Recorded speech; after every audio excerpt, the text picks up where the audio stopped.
Majority కోసం మనం చూస్తా ఉన్నాం. ఎన్డీఏ కూటమి ఈరోజు నరేంద్ర మోడీ గారి నాయకత్వంలో దేశాన్ని ప్రపంచ పటంలో అగ్రభాగాన్ని నిలిపిన నరేంద్ర మోడీ గారు ఒక పక్క, ఇంకో పక్క దాదాపు 40 సంవత్సరాల అనుభవం ఉన్న దార్శనికుడు, అభివృద్ధి ప్రదాత శ్రీ నారా చంద్రబాబు నాయుడు గారు ఒక పక్క, ఇంకో పక్క ఎవరు పవర్ స్టార్ పవన్ కళ్యాణ్. ఇంతమంది మహామహులు కలిస్తే ఈరోజు విజయం ఆగుతుందా? ఇంతమంది మహామహులు కలిస్తే విజయం ఆగుతుందా? కాబట్టి ఈరోజు విజయం ఖాయం. మనం పురాణాల్లో మనం వింటూ ఉంటాం, ఒక పక్క అసురులు, ఇంకో పక్క దేవతలు.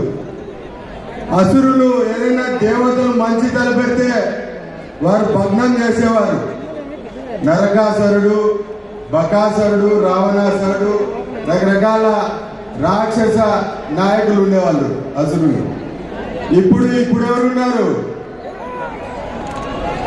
భూబకాసురులు ఉన్నారు, ఇసుకాసురులు ఉన్నారు, మద్యం ఆసురులు ఉన్నారు.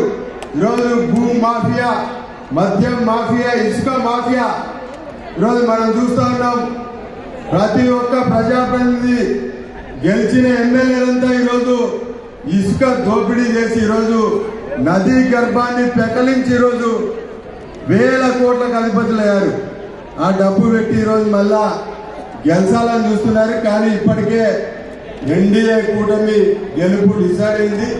కాబట్టి సోదరులారా, మనం ఏదైతే ఇప్పుడు ఉత్సాహంతో ఉన్నామో ఇంకా 10 రోజులు టైం ఉంది. కంటి మీద కునుకు లేకుండా మనం ఈ యుద్ధంలో పాల్గొనాలి.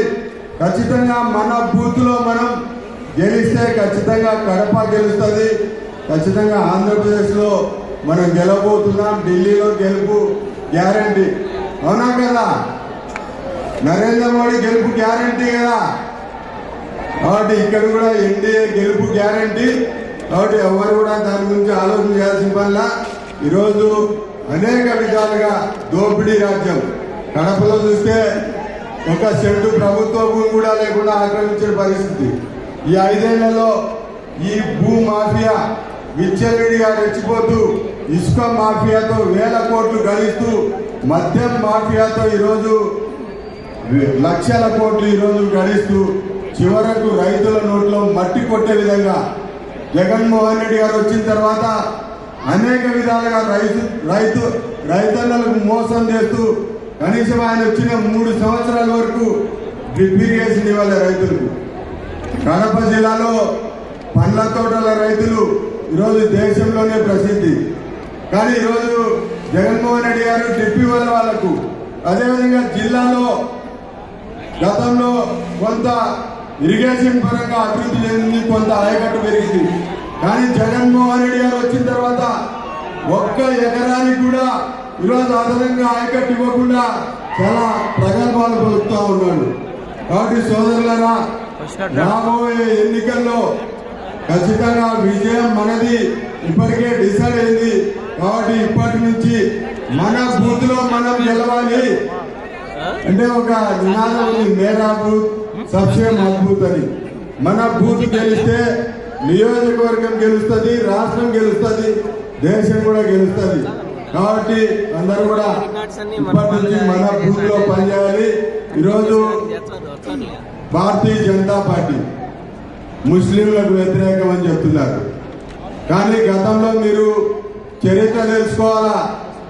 గతంలో స్వర్గీయ వాజ్పేయి, భారతరత్న వాజ్పేయి గారు ప్రధానమంత్రిగా ఉన్న సందర్భంలో మన అనుభవజ్ఞుడు చంద్రబాబు నాయుడు గారు ఎన్డీఏ కన్వీనర్ గా ఉన్న సందర్భంలో ఆ రోజు ఒక మిషేల్ మ్యాన్, ఒక శాస్త్రవేత్త, గొప్ప శాస్త్రవేత్త, ప్రపంచం గర్వించదగిన శాస్త్రవేత్త శ్రీ అబ్దుల్ కలాం గారిని మనం రాష్ట్రపతిని చేశాం.